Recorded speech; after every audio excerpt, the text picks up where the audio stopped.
científico, mi trabajo consiste en hacerme preguntas, plantear hipótesis y buscar respuestas. En este programa los quiero invitar justamente a eso, a cuestionarnos y reflexionar sobre los temas que están dando vuelta en la sociedad, para tratar de entender hacia dónde vamos y cuál será la próxima estación. Hola, soy Pato Manque y esto es La Próxima Estación.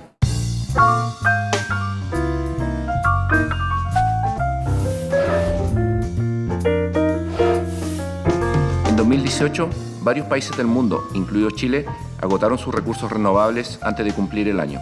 Ante este escenario, ¿es posible pensar en sociedades que sean sustentables? Para hablar sobre este tema, hemos invitado a Alex Godoy, doctor en Ingeniería y especialista en temas de sustentabilidad.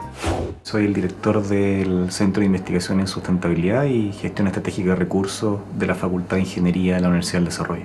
Básicamente me digo esto porque me mueve el comprender cómo funcionan estos sistemas complejos. Entonces, cuando logras poder entender de que esto que es difícil de entender en realidad es mucho más simple y creas herramientas para eso, es lo que hace que todos los días me levante y me motive en poder trabajar en esto. No es algo como mesías, o sea, busco comprender los temas de sustentabilidad como son, más que todavía andar dando soluciones. Creo que antes de la solución, primero es comprender el sistema. Se habla mucho de que estamos enfrentando una situación global de escasez de recursos en general. Te quería partir pidiendo que nos haga un diagnóstico general de cuál es realmente la situación en términos de recursos renovables. Los recursos siempre fueron escasos.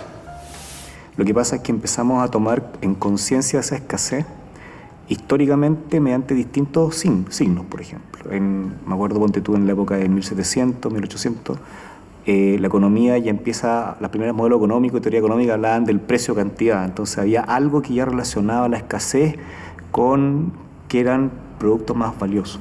La diferencia es que ahora, cuando nosotros podemos medir los recursos, nos damos cuenta que todo lo que nosotros tenemos, lo que llamamos bienes y servicios en la economía, y hacemos como una especie de balance más. Y tú dices, ok, si yo tengo que producir todos estos bienes y servicios y tengo que sacar cuáles son las materias primas que provienen de los recursos naturales, nos damos cuenta que estamos consumiendo mucho más de lo que los propios recursos naturales son capaces de generarse. O sea, cuando uno ve los números de la WWF, por ejemplo, o de organizaciones internacionales, o en Science o en Nature, uno se da cuenta que uno está consumiendo una velocidad que es como 2 o 3 planetas más rápido de lo que uno debiera consumir.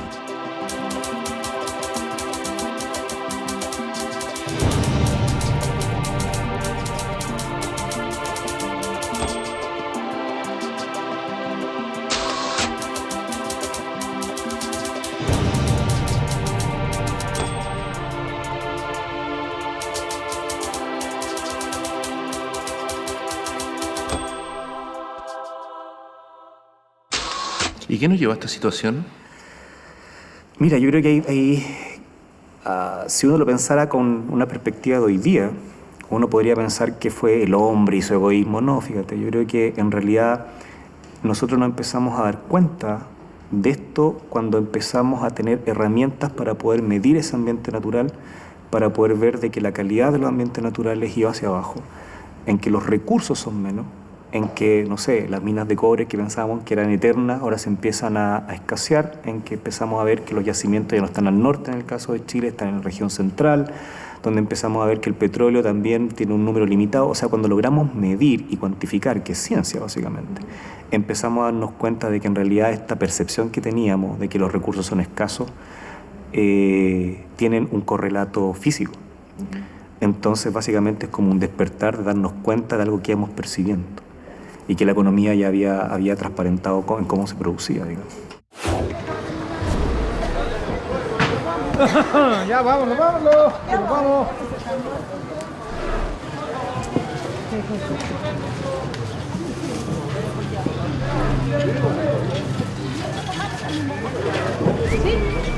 Tomando en cuenta las cifras de la FAO, un tercio de la producción mundial de alimentos se pierde, mientras que en paralelo tenemos a más de 1.000 millones de personas que están sufriendo de hambruna.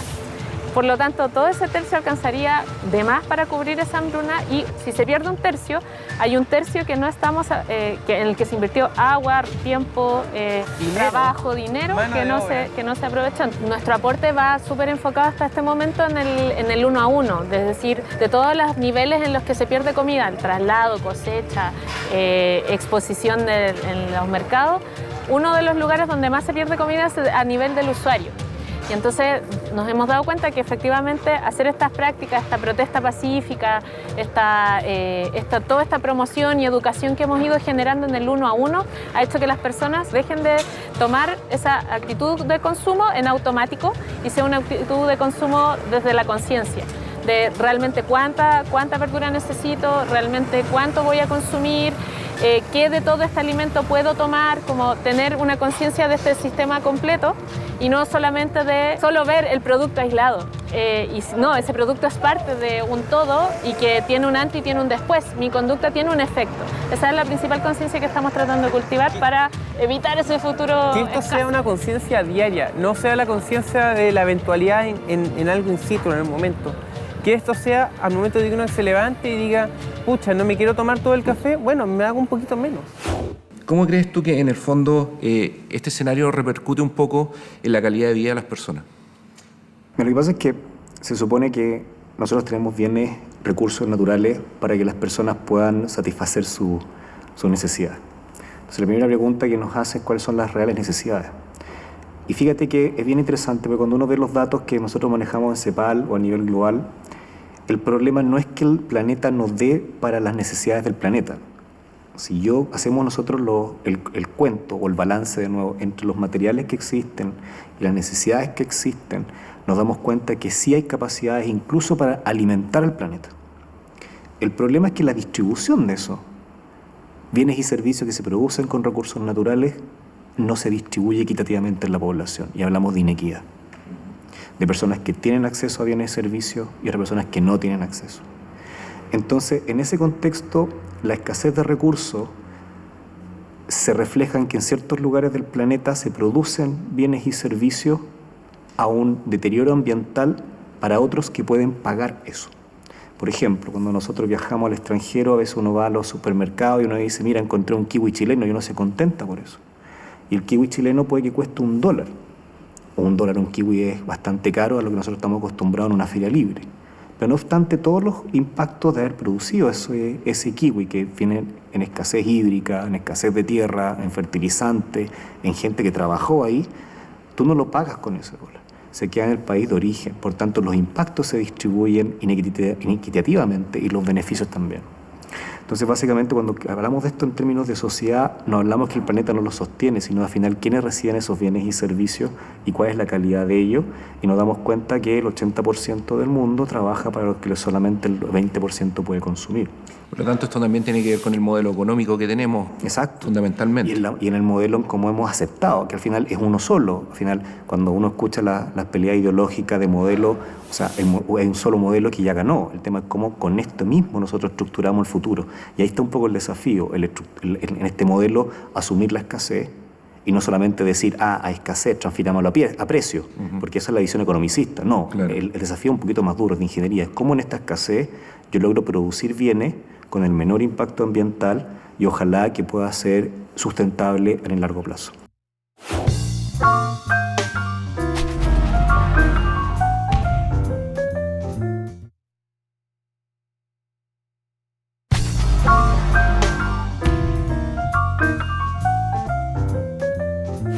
Alex, en este bloque te quería preguntar un poco sobre los hitos históricos que han marcado un poco que hemos llegado a este escenario del que hemos estado hablando, un poco de escasez de recursos y de un planeta que no está caminando realmente a ser sustentable.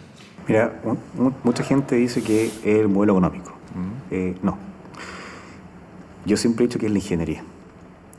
Esto se parte con un hito que es en la época industrial. Básicamente cuando los ingenieros logramos obtener energía a partir de fuentes combustibles a través de la termoquímica, lo que nosotros hacemos es controlar o convertir la energía en trabajo.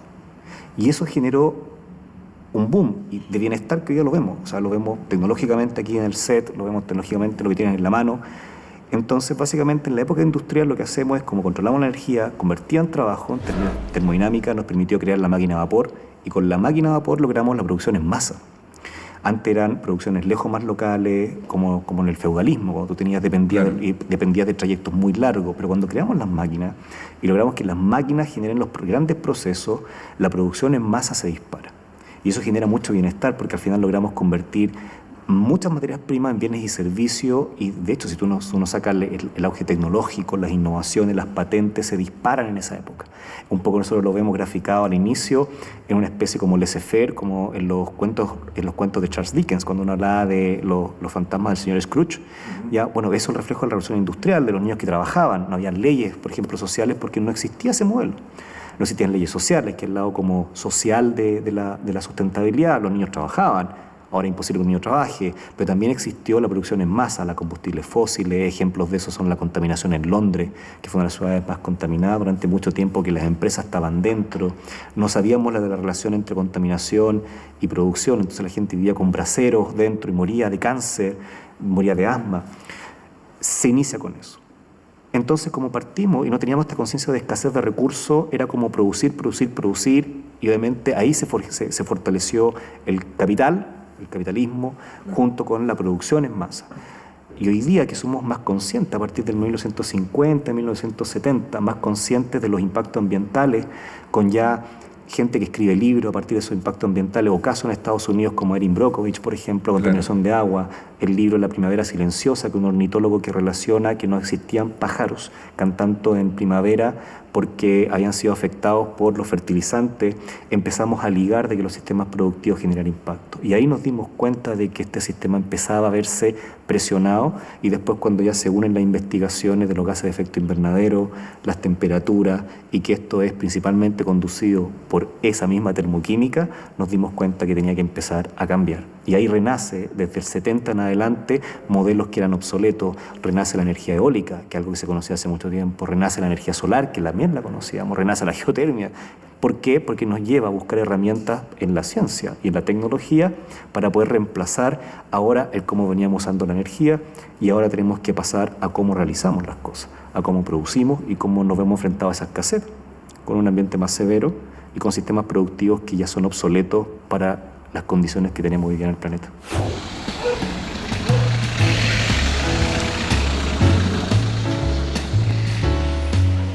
Bueno, como sociedad enfrentamos el gran desafío de este siglo, que es hacernos cargo del cambio climático. Y eso involucra una serie de cosas que hacemos, de necesidades que satisfacemos como sociedad. Cómo nos satisfacemos, obtenemos nuestra energía, cómo nos movemos, cómo nos alimentamos, cómo construimos nuestras ciudades. Y en términos generales estamos frente al desafío de reducir drásticamente las emisiones de gases de efecto invernadero, que son los que provocan el cambio climático.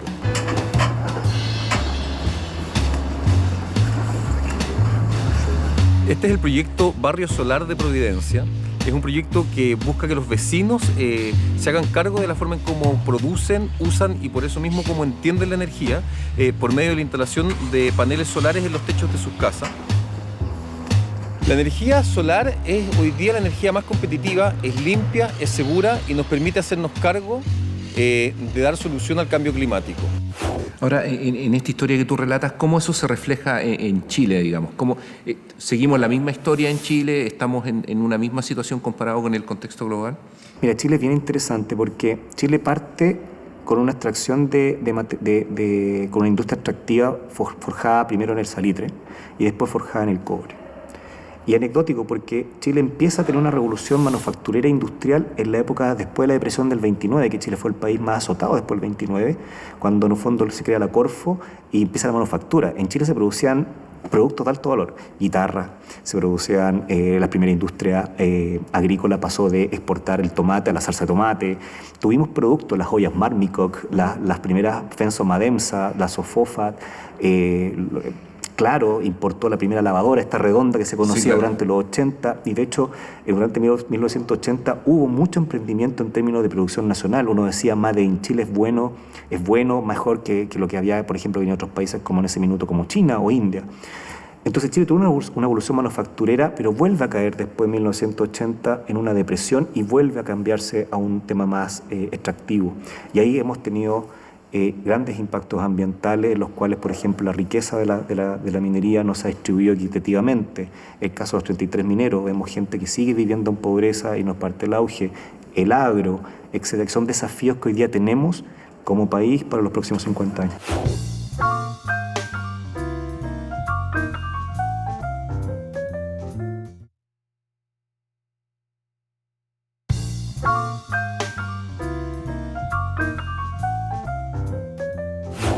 Alex, en este último bloque me gustaría preguntarte ¿cuáles son los desafíos que enfrentamos en términos de poder revertir esta situación? El primer desafío es tenemos poco tiempo y las herramientas que tenemos tienen que ser ya no herramientas basadas en el voluntarismo, en el cambiemos el comportamiento no se cambia de un día para otro. Las oportunidades que tenemos es aplicar el conocimiento que tenemos que existe, lo tienes tú, lo tengo yo, lo tiene la ingeniería, lo tienen las disciplinas, lo tienen las universidades, en cambiar todas estas cadenas productivas que vienen haciendo más de lo mismo como en la época de 1900. La innovación, más allá de lo que pueda llamarse transformación digital, puedes digitalizar todo lo que quieras, pero si seguimos extrayendo el cobre o una palta, sigue consumiendo el agua en lugares donde no tiene que consumirla porque a lo mejor no es el mejor lugar idóneo para poder producirla, eso tiene que cambiar. No podemos pensar todavía haciendo las cosas como las venimos haciendo. Entonces, ¿dónde está la oportunidad? La oportunidad está precisamente en la aplicación de ciencia y tecnología, que es lo que hemos olvidado, fíjate. Hemos caído como en los saberes eternos, en los que pueden ser saberes ancestrales, pero eso no va a cambiar una cadena productiva. ¿Ya? Eso no va a cambiar el cómo se produce tu chaqueta, tu polera. La reciclabilidad de las cosas, o cuando hablamos de que todo tiene que ser reciclable, desde la cuna hasta la cuna, depende de un proceso productivo. Dada la condición de cambio climático, muchas comunidades se han visto con sus napas freáticas contaminadas, ya sea por los aluviones o porque han desaparecido las famosas norias, que cuando uno era pequeño las conocía en el campo. Y esta situación, que es muy crucial en el norte, se ha ido extendiendo hacia el sur de Chile. Incluso yo en el verano, en Chiloé, tuve que visitar zonas donde no tenían acceso a agua. Yo creo que hay muchos desarrollos hoy en día y no hay que inventar la rueda. Y hay investigación en hartos ámbitos, desde procesos de cómo purificar el agua rápida, la forma de tener agua de mejor calidad. En nuestro caso, nosotros estamos apuntando donde no hay agua. O sea, nosotros producimos agua. Lo que hace, en simples palabras, es capturar la micropartícula de agua que nos rodea. En este minuto estamos rodeados de agua, aunque ustedes no la ven. Y él lo que hace es capturarla y esa agua que captura la transforma después en una nube. Esa nube, acelerando el ciclo natural del agua, después la hace llover. Y cuando la hace llover, pasa por un proceso de 9 filtros, lo que hace que tú obtengas un agua para dispensar en forma prístina y clara, de un agua transparente, con las propiedades sanas para cualquier persona. Como tú puedes ver, este es un módulo autosostenible solo, se conecta a una fuente energética solar o normal, cualquiera, y tienes tu propia agua. No hay que instalar una mayor infraestructura, la colocas dentro de tu casa, dentro de un jardín, dentro de una escuela o afuera, puede ser indoor o outdoor. La facilidad de moverlo, trasladarlo, y eso permite tener una continuidad permanente de provisión de agua de calidad. Pero, ¿y cómo mira esto el mundo industrial? Porque en el fondo la lógica es siempre ser más productivo, y ser más productivo significa exactamente producir más y eso... Reducir costos. Claro, y reducir costos y llevar a la lógica que estamos. Entonces, ¿cuál es la mirada que hay que darle desde ahí? Primero que no comprarse como que todas las soluciones vienen de afuera. Todavía el mundo empresarial es generacional. Hay una generación que no nació en estos temas y que se debe enfrentar a estos temas y que es la que toma decisiones, que es un poco analfabeta a estos temas y cree que la solución viene del hemisferio norte, digamos. La siguiente generación es la que tiene en este minuto el planeta en las manos. La generación que estamos formando en las universidades o la que ya salió hace 4 o 5 años. Esa es la generación que es la que tiene que hacer el cambio en contra de esos paradigmas de la generación que hoy día toma las decisiones. Claro. Porque cuando ellos lleguen a tomar las decisiones puede ser un poco tarde. Por tanto, la esperanza está en esa capa, no en los niños, ni en los que están estudiando ahora, sino en la capa que nosotros ya formamos o que se formaron hace 4 o 5 años, que son los que tienen el conocimiento y que son bastante letrados porque estamos en un país lejos más culto que en 1980, tenemos más universidades y tenemos mucho mejores profesionales. Ahora, ¿cómo imaginas tú el Chile del 2050 en términos de lo que estamos conversando? Particularmente pensando que, por ejemplo, ciencia y tecnología, innovación deberían jugar un rol súper importante y nosotros tenemos una inversión como país muy baja en estos tópicos. Por lo tanto, vamos a seguir esperando ver lo que ocurre afuera, a ver si lo podemos importar, por ejemplo. Hay dos escenarios, un optimista y el pesimista. Voy a partir por el pesimista. Okay. Partiendo con ese escenario, yo creo que veo un país cada vez más inculto, analfabeto y creyendo en cosas alternativas o cosas que van casi del dogma más que de la racionalidad o de la razón. Pero quiero ser optimista, como decía alguien ahí, I want to believe, quiero creer de que esto se va a revertir porque ya hay mucha gente que está detrás de la ciencia y tecnología y que lo está pidiendo y lo demandando. Los niños lo demandan mucho más. Yo creo que Chile tiene la oportunidad de balancear, como ayer decía un colega que es Andrés Gomberov, esta locura por el deporte con la locura por la ciencia. No solamente deporte en los colegios, sino más laboratorio. Y fíjate que tenemos para poder llegar a eso. Basta simplemente meterse un poquito la mano a la billetera, decir que somos un país OCDE, por tanto tenemos que aumentar nuestro presupuesto, y yo creo que las cosas se van a dar solas porque los científicos anecdóticamente saben lo que tenemos que hacer, que es lo que venimos haciendo hace mucho tiempo, que son de hace más de 5 o 6 siglos de la universidad.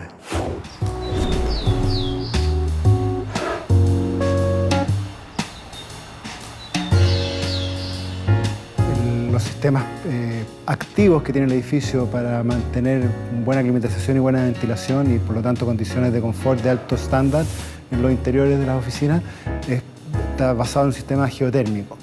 Una bomba levanta el agua y la trae a este equipo que es un intercambiador de calor. El intercambiador de calor le saca la temperatura al agua que sacamos del pozo y la transfiere a un circuito cerrado que es el que enfría los cielos del edificio. Se pone esta colchoneta, le llamamos nosotros, de capilares bajo la losa, en el cielo falso, van puestos aquí. Pero todo el cielo, toda la superficie que ven blanca, radia calor o frío. Chupa calor en el caso que pasemos agua a bajas temperaturas o te entrega calor en el caso que pasemos agua a temperaturas más altas para mantener condiciones de confort también en invierno. Con este sistema se gasta muy poca energía, porque en realidad la única energía que requiere el sistema es la de la bomba para levantar el agua, lo que es un gasto bajísimo para mantener climatizado un edificio, en este caso de 6.000 metros de oficina.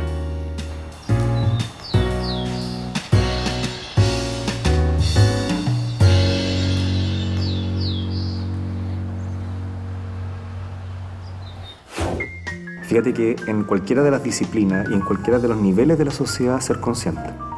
O sea, así como la señora Juanita, como decía el expresidente, va a la feria y es consciente y lleva su bolsa, hasta el gerente más arriba que toma una decisión y dice, ¿sabes qué? Mañana nosotros vamos por la energía renovable.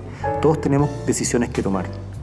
Y si esa decisión es consciente de lo que está ocurriendo, esto cambia. No es la responsabilidad ni más tuya, ni más mía, ni de la de más arriba, ni de la de más abajo, sino que cada uno a su nivel pueda tomar las decisiones correctas en estos próximos 50 años que nos vamos a jugar lo que va a ocurrir los próximos 50.